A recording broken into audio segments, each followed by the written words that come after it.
And as we felt that India was evolving, not everyone had the kind of rupees to pay for the premium stuff, but they still wanted that quality. And we felt that we knew how to kind of bridge that gap. If I wanted to do something and I wanted to do it well, I had to be super passionate about it. You can't be a good investor unless you have kind of run a business yourself. I think it's kind of analyzing something superficially, try everything. I think we probably ordered like some 300 samples from around the world. Feet, realized that Indian feet are completely different from like how other people's feet are. You have to be passionate when building, but I think you need to be brutal when evaluating. It's not a one-shot game, right? It is about learning constantly. I think it's a very dangerous thing for a founder to get individually invested in a single product. If you think only about what the risks or what the downsides are, you never be optimistic enough to kind of realize your passion, so to speak. Whatever it is you want to be, right? Do it with passion because that's the only way you'll be the best version of yourself. Enjoy the journey rather than treat it as like, oh, there's a destination I need to get to. Failure now is an opportunity. Every failure is just an opportunity to do something better the next time. Because I think the Indian customer is very hard to please, right? I think they are very, very hard to please because they want great quality. They don't want to pay a lot for it. If you don't make mistakes,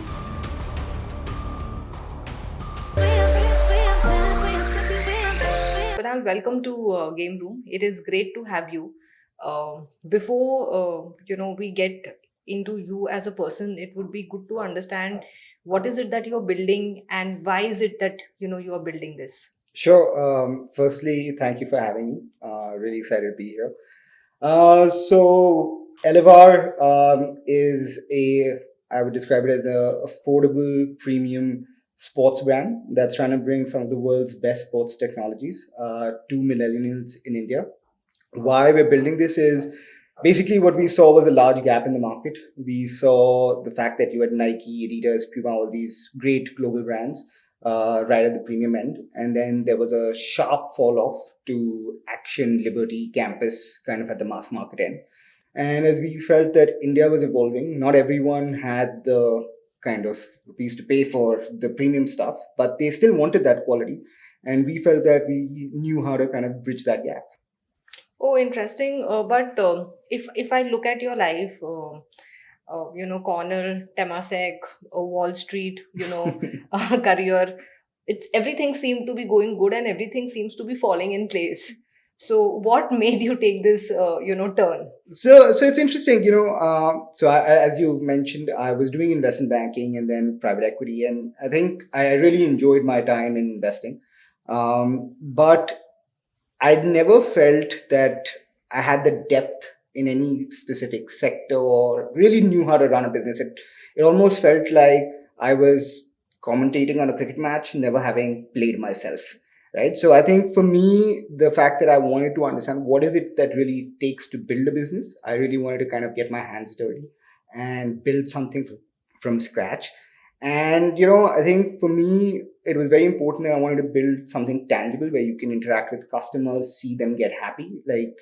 So that was a very big driver of saying, okay, let's do something entrepreneurial, especially with something where I can touch and feel the product that I've created.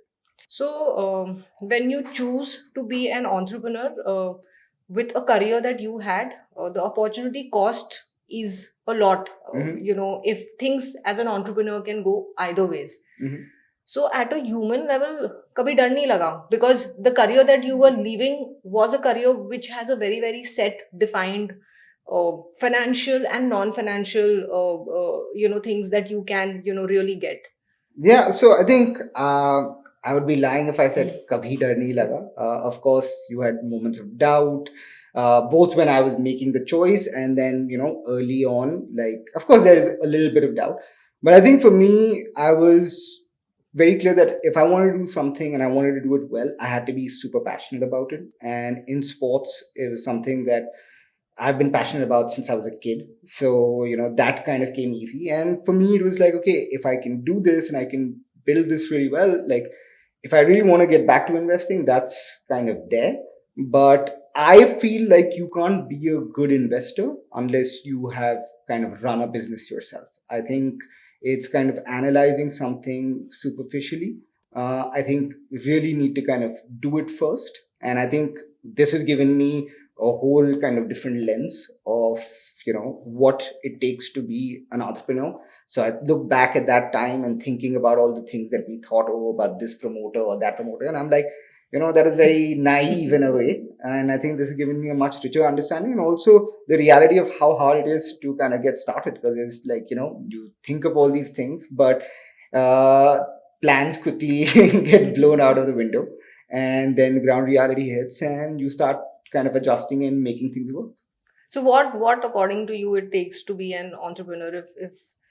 If you have to advise someone who's thinking to take the plunge, what are those three four things in in his or her character the individual should have if the person has to walk this journey? So, firstly, I think you need to be someone who's very comfortable navigating uncertainty, because there is no certainty. You can make a plan, you can have all these things, like 5 days later you might have to change it completely, right?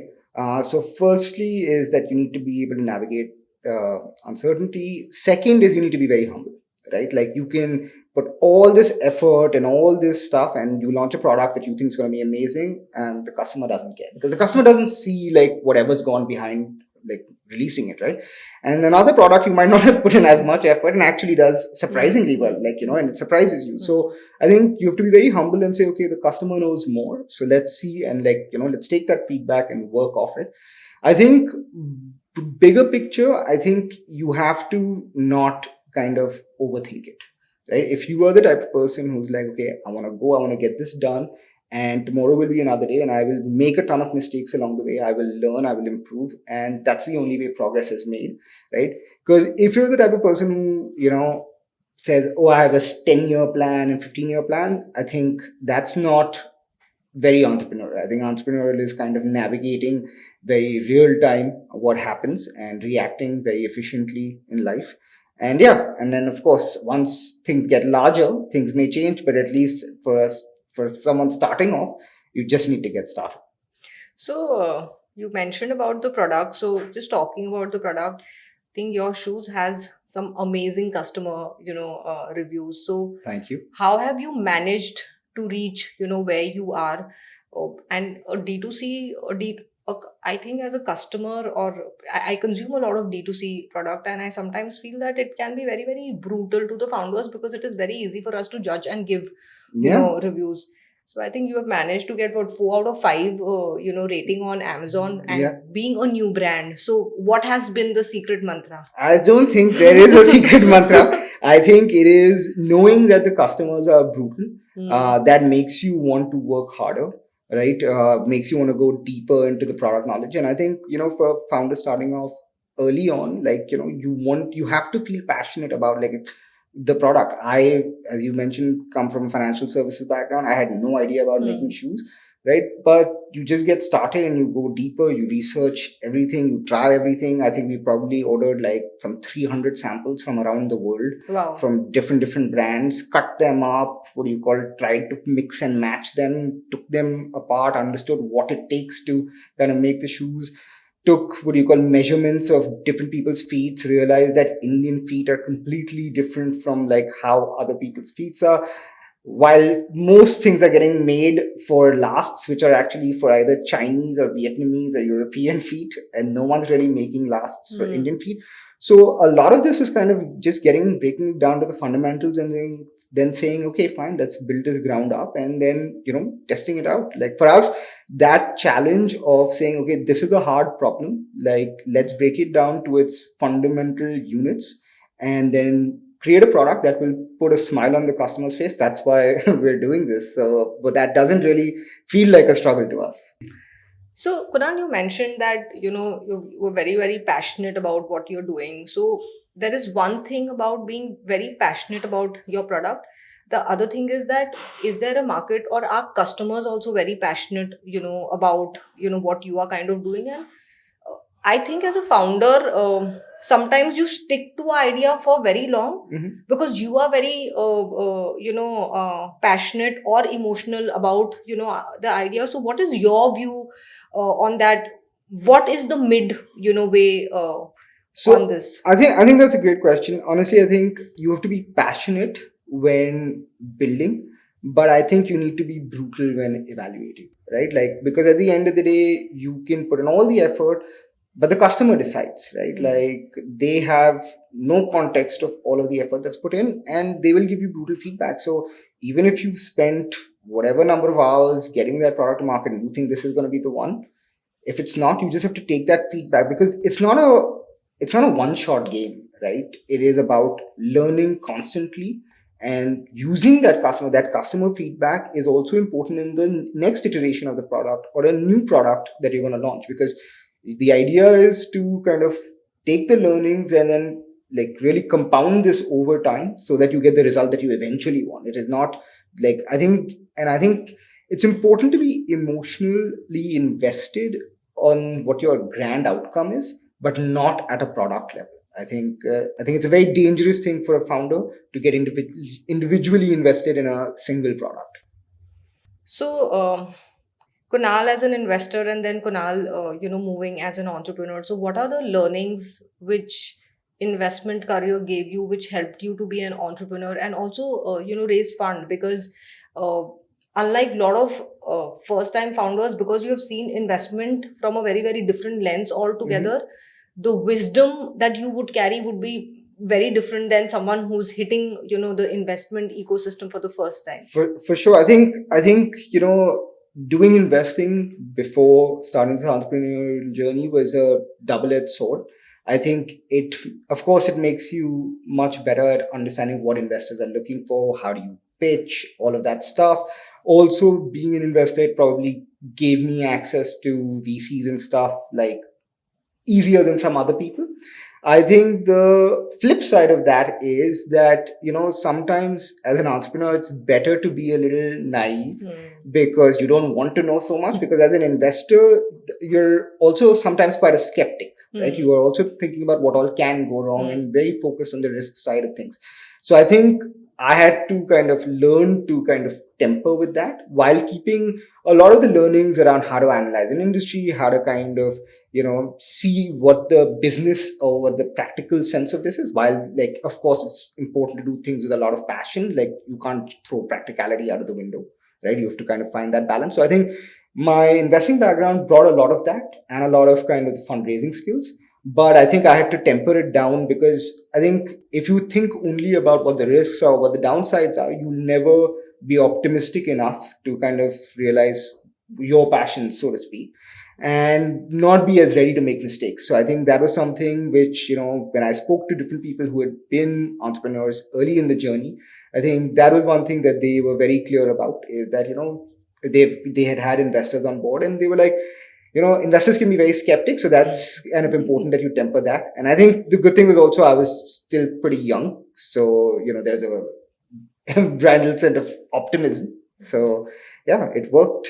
So So, if you have to now invest, because you've been an entrepreneur, you've been an investor. So, uh, what are those two, three things that you would add? If you have to invest in your thought process while evaluating a founder versus what you were doing while you were just an investor. I think that's I think when I was an investor who hadn't been an entrepreneur, I think it's very easy to take businesses that are doing well and think they're being run by good entrepreneurs, and investors and businesses that are not doing well and think that, oh, it's being badly managed.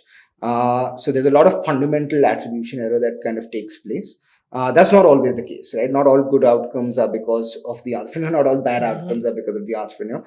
I think it has given me a lot more insight into how, like, to evaluate people, right? To really hear what they are saying, and if you were in that position, is that the most reasonable course of action? Because the dynamics of an industry, the dynamics of the product, etc., all of these things are very dynamic and can change. So I think it's given me a lot more insight into how to evaluate people, rather than just look at good businesses and attribute them to being run by good founders. So, talking about people, how have you gone about hiring, for your team? What are those two, three things that you look for when you hire, someone for Elevar? I think the first thing that you look for is hunger, right? You have to see that eagerness when they come and interview you. So the thing with it is, very honestly, in one interview, two interviews, even three interviews, there's a very limited amount of stuff that you can actually know about someone. So when you're hiring, you're effectively, it's a bit of an experiment. It's your best guess, right? And it's only once they're working with you for like maybe 3, 4, 5 months that you get an idea that, is this kind of working or is it not working, right? And I mean more for like the core team, right? Like, and like key positions, so to speak. But yeah, I think the first thing you want to see is hunger, because I think if you are like, we're not doing rocket science here, right? So you don't need like a 160 IQ or something like that. But what you do need is someone who wants to solve this problem, feels aligned with your brand, right? Is eager to contribute. And yeah, of course, like that for me, I feel has, of everything that we've seen, it's the people who come most passionate about, like, into an interview, who've kind of tested your product, who like, some of our best like people that we've hired have come with suggestions on what they could do to improve the brand or improve our operations or whatever. And I feel like even in that interview, we know these people would be great. And I think over time, like that's definitely proven to be true. So there are two types of founders, we have come across. One, who do come with great pedigree and are very, very particular to hire, people with similar pedigree. And in some shape or form, if your core team comes with that pedigree, there is uh, generally a belief in the market that fundraising becomes, a little easy. Mhm. And there are founders who look for attitude and, hunger, and they would not, worry or bother, Mhm. about pedigree. So what is your view on either, of it? Because as an Yeah. investor, I think pedigree is the most important thing that counts if you have to really get into, Mhm. the investment community itself. Yeah, I think the investment community definitely like puts a premium on it and definitely values it a lot more. I think it's one of those other things which I've realized after becoming an entrepreneur is that what really matters is getting the job done, right? Like it's very different when you're an entrepreneur. You need to get like, let's take us. We need to get a shoe to market that people love, that that connects with our customers. That's the goal here, right? Like it's putting a smile on the customer's face. Like, now, whether someone with pedigree can achieve that or not pedigree, that shouldn't matter, right? Like, and that's how at least we see it. So, have we hired some people who have good pedigree? Sure. Have we hired some people who don't have the so-called best of pedigrees? Sure. But that shouldn't matter. What do you call, as long as they can do the job. So I sometimes feel that there are a lot of people who don't have a good pedigree. At times they have a point to prove, Hmm. because they have not arrived at any stage, of life. They typically come from tier two, tier three Yeah. colleges where they have not really landed at the best of the salaries and best of the platforms. At Hmm. times they do have a hunger and, point to prove. Hmm. Uh, but anyways, Kunal, so Cornell, Wall Street. How did you manage to get into an investment banking job in Wall Street? It is very competitive out there. You're also an Indian, so how did you kind of manage that competition there? So, I mean, it was interesting. I don't think it is very well thought out, to be Hmm. honest.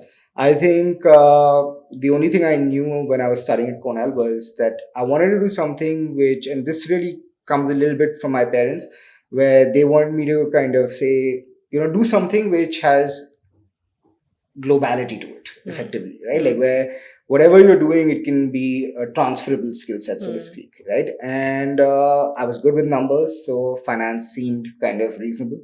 And I think Wall Street specifically was, I think the time I was recruiting was just after the financial crisis. Hmm. So it was anyways a challenging time. And at that time, I was pretty clear I wanted to be in New York, and New York's an expensive city, so investment banking would definitely solve that problem to some Hmm. extent. And more importantly, at that time, no one was giving H-1B Hmm. visas, so it was pretty much consulting, banking, or tech. I had no tech knowledge, so it was consulting or banking. And I don't know, like I interned with both a consulting firm and a bank, and I just found the bank to be more to my liking. And that's really how I got into investment banking. And the idea was, okay, I'll do it for a couple of years. If I like it, I can stick on. If not, at least I have a strong kind of financial skill set, which then I can apply in different areas. But do you how did Cornell and staying in Wall Street change you as a person? And I'll tell you where I'm coming from. Mm-hmm. India is a country which everyone is looking to be at for the next decade or so. So there is a constant chatter and debate which happens is that do you really need to go out to even study or work, because there is a lot which can happen here also. So how has that helped you, not just from a qualification or getting in a private equity Mm-hmm. standpoint, but has it changed you as a person? I think it definitely did. I'll tell you, like, I think for me, two things that Cornell did a lot for me. Firstly, it gives you a different perspective, right? Like, India can be a great place to be for the next 50, 100 years, even, but that doesn't make somewhere else bad to be, right? And you'll always get a fresh and a different perspective, and that different perspective can open your mind, right? And for me, yeah, I knew that I wanted to be back in India at some point in time, but I also knew that I wanted to see what else was out there in the world. So I think that was very valuable. And the second thing with Cornell was, and I think this is a little bit to the American education system, I think I felt a bit stifled after a while in India with such premium being put on grades and grades alone, right? And I think in Cornell, there was a chance for me to kind of discover what I was really interested in, right? I could, while I majored in economics, I could also take classes in philosophy or psychology or engineering. And I did all of those things, right? And some even in the law school, right? Like now, those are not opportunities that are easy in India. And that's definitely something that I valued a lot, where I felt that it, like, I'm someone who generally has a broad set of interests, and that kind of environment helped me a lot. That is not to say that you can't do well in India or you can't get that in the US. I think it's just different things for different people. But yeah, for me specifically, I think those are the two ways in which Cornell really kind of changed my life, to be honest. Oh, interesting. So if a 15-year-old comes and asks you that, should I go and study and experience American education system, you would definitely tell the person a yes. Definitely. And I would say not only American education system, it could be anywhere else also. I think there's a lot of advantage in just getting out of your comfort zone, right? Like I left when I was 15, you're not at home, you're not with your parents, you're not with a lot of people who are like you or can relate to you necessarily, right? What that makes you is far more empathetic to different cultures across the world, right? It makes you just like understand people, I feel like, in a different way and not stereotype them as much as you might otherwise, right? And also makes you very independent, right? Like very early on, because like one of the things that ends up happening at home, like, I feel like Indian families, we like to pamper our kids to some extent, right? So you have a fairly sheltered life. And I think for me, it was very helpful to kind of escape that and, discover who I was as a person.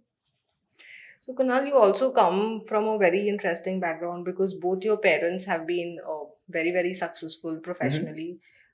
Sometimes your zip code can be an advantage, and sometimes your zip code can be a baggage also, because people Sure, look sure. at you in a very, very different, lens. Yeah. So, how has it been to grow up with, parents who are professionally so successful? At what moments of life you felt that, look, this is a bane, and at what moments you felt that, no, this is not really a bane, for me? Fair enough. I think growing up, I never thought about it too much. I think, my parents, like, I think we started off in a fairly, like, middle class background. And of course, they did really well for themselves. So, like, I was part of that journey and had a front row seat to it. I think only much later in my life did, like, when you see people kind of judging you because of it, right? I think, do you get it, that, oh, okay, this can be a bit of a baggage for you, but I choose to ignore that, right? Like, there's nothing I can do to control what other people's opinion of that is. I'm very proud of them for everything that they have achieved, right? What I can control is like all of the positives that come from it, right? Because of that, I got a lot of exposure, a lot of independence. I think, like, and I think I really value that from them, that like they like, I'm an only child and they were okay with me leaving at 15. I think a lot of parents wouldn't be, and I think that's helped me shape the person I am today. So But what were the moments where you felt that, oh, I'm being judged, for my, background? Any oh, I situation think or I think when we circumstance? when we were like starting Elevar, right? Hmm. I think we would go for pitches or stuff like that, Hmm. and people ask you, right, like, what do Hmm. your parents do, Hmm. and Hmm. stuff like that. And I think I mean, no one's obviously judging you, but I think you can see it in their eyes, and you Hmm. can see that they're evaluating a certain way and stuff. Is similarly, like, I think even when we would go and speak to like suppliers and stuff like that, right? Like, I think people understand that, oh, you come from a certain background, and I think they stereotype you and like they dismiss you. So I think you have to. I don't think I definitely felt it as much when I was in financial services, but I think as an entrepreneur, you kind of feel it a lot. But I think the thing with it is, honestly, I think everyone gets judged in different ways, Hmm. right? Like, this might be the way I'm getting judged, someone else is getting judged differently. Again, like, for me, I don't think it's worth thinking about things that I can't control, right? I need to focus on what I can control. So if I can make a strong value proposition to a supplier, if I can make a strong pitch to a venture capitalist, that's what I can control, and that's what I choose to. So, Kunal, both your parents have had very, very successful career. Your mom is, an ex McKinsey director. Your dad was a CEO of a large, retail brand. At times when you grow with parents with this kind of background, even when if the parents don't put a pressure, there is a self-imposed pressure, because you just have to become successful. You're born to Yeah, successful, parents. yeah. So how did that play with you during your childhood? When did you realize that they are successful, and how did you manage or navigate that pressure, or was there any pressure at all? So I don't think there was pressure. There was realization that they had done well for themselves. I don't think it came with their journey. I think it came probably a little delayed. Where I think when I was leaving India, especially, and like, I was like, okay, 1 second, like, they can afford these fees and all. Like, it was like, okay, 1 second, we're not doing too badly for ourselves. Uh, I think the thing with pressure is, they never put any pressure on me. I think the only thing that they ever told me was get a degree from a college. Don't be one of those dropout founders if you ever want to do it. And do something which gives you like some amount of globality and some amount of transferability of skill sets. So, and that's why I picked finance. But I think the biggest learning that they imparted to me was whatever you end up doing, right? Just be super passionate about it, because I think both of their cases, they were really passionate about what they did. I don't think they ever like planned or really like this thing to be so successful. I think it just kind of happened along the way. And it happened because I think if you're enjoying your work every day, it doesn't feel like work, right? And so you're not so like, I need to be here kind of driven. You're just like, let the journey just take me where I'm going.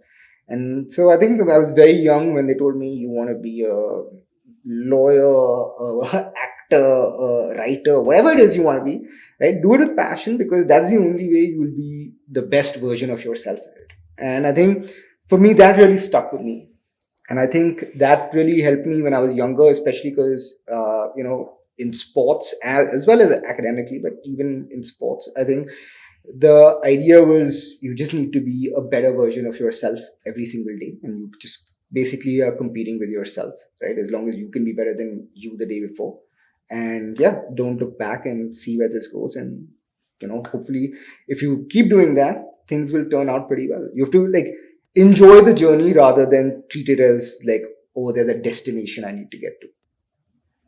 No, I think very, very well said. I think it is a lot about the journey. If Yeah. you enjoy the journey, you will eventually reach the destination, shortly. But what does failure, mean, to you? So, what does success mean to you, and what does failure mean to you? I think let's start. Let's let's take failure first. I think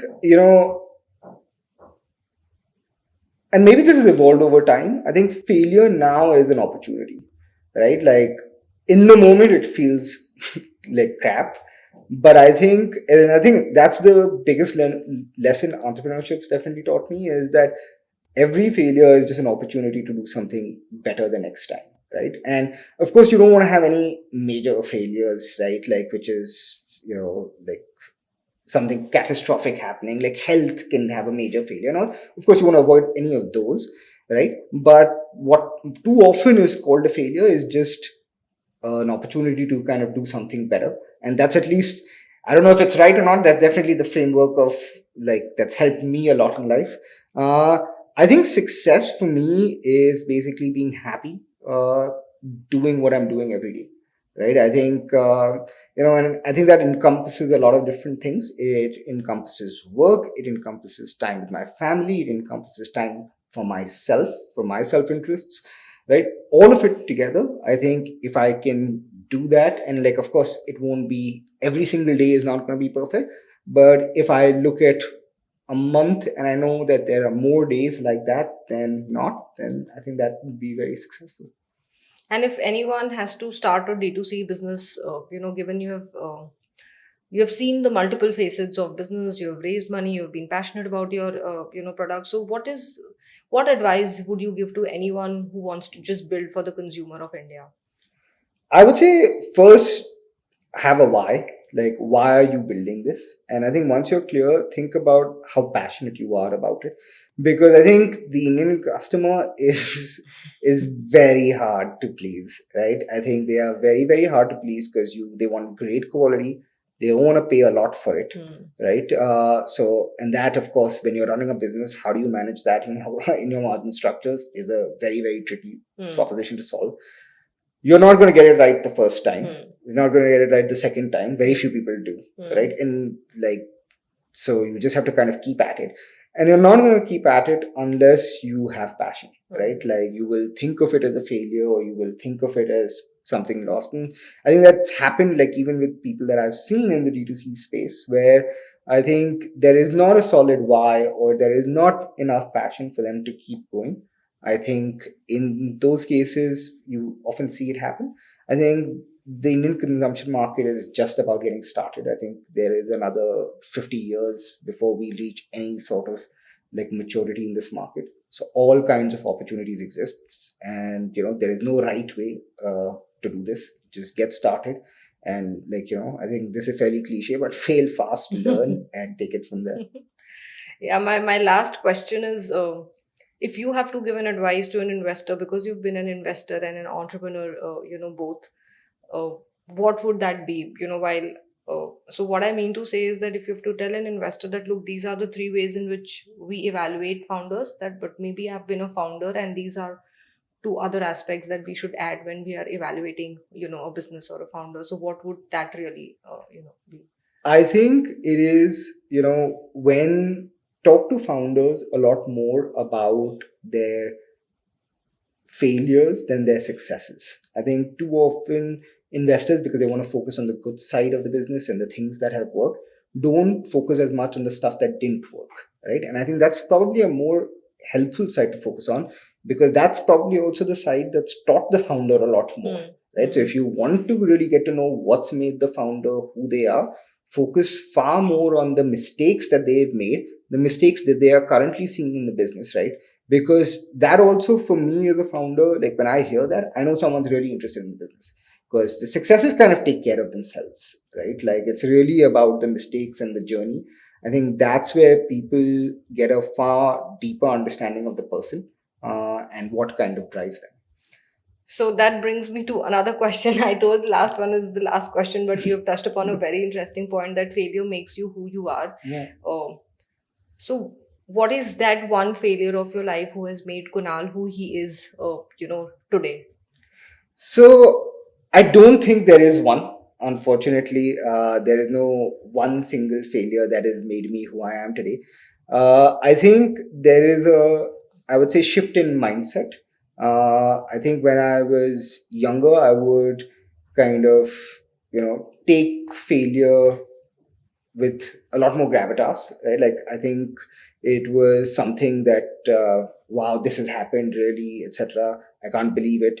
And I think the thing that's happened being an entrepreneur is I think you fail at a lot of small things so often that you become a little immune to it, because all you see is opportunity. You see that, oh, I'll learn from this, I'll learn from this, etc. So it's a lot of different mistakes that you think. So, and that's why I don't think they really are kind of failures. I think failure has a very definite connotation to it. I think the whole point is, if you don't make mistakes, you will never learn. Because I genuinely think that, like, of all the things that we've been very successful at, we've also learned the least from it, right? Like our most successful product lines, right? Like, of course, we take the good takeaways, but we don't think about them in terms. We don't dig as deeply into them as when we get it wrong, right? And that really is where we take our biggest learnings from. Nice. Thank you. Thanks so much, Kunal. It was great having you. Do you have any last message which you would want to give to our audiences? No, firstly, thank you so much for having me here. This was absolutely wonderful. And I think the only message that I have is, I think it's great that you guys are doing this. I hope this can help some entrepreneurs or budding entrepreneurs out. And, to them, I would say, I think a lot of people have a lot of theories, etc. I think the only way to do it is just get started, I think, and then it's just one day at a time. Thank you. Thanks.